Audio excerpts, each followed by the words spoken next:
بصوا بقى، انا بططت القروصه كده. انتوا بتقولوا عليها ايه؟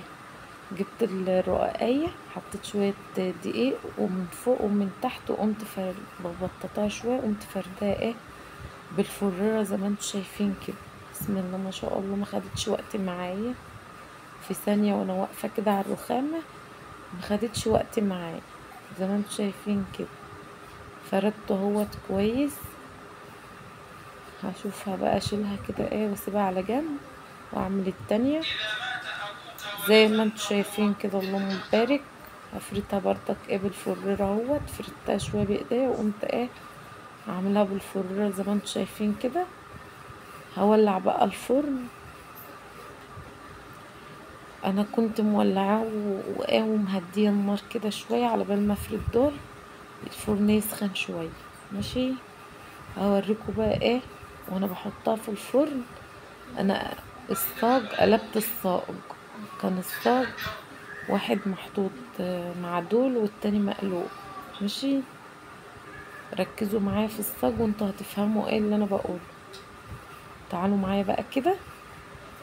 بصوا الصاج انا اللي تحت معدول واللي فوق مقلوب ازاي، وقمت ايه رصه رقاقه جنب رقاقه. ماشي، متسيبوش الفرن في واحده بس، لازم يبقوا اتنين مع بعض. انا بقيت اتسرح كده واعمل كل اتنين مع بعض على بال ما الاتنين التانيين يستوهم، اكون عملت الاتنين التانيين ورا بعضهم كده. بسم الله ما شاء الله، ما خدوش معايا اي وقت، والعجينة طرية اصلا، رايحة وجاية معايا مش معذباني. بسم الله ما شاء الله، اللهم بارك. خطيرة عجينة جميلة ما شاء الله عليها، رايحة جاية معايا مش مغلباني. وبسم الله ما شاء الله، مخدوش اي وقت. بصوا بقى، تعالوا ما اوريكم الفرن. بسم الله ما شاء الله، شايفين انا ما بقلبش ببوز البتاع، بجيب ظهره كده واقلب بيه عشان العجينه ما تتخرمش معايا زي ما انتوا شايفين كده.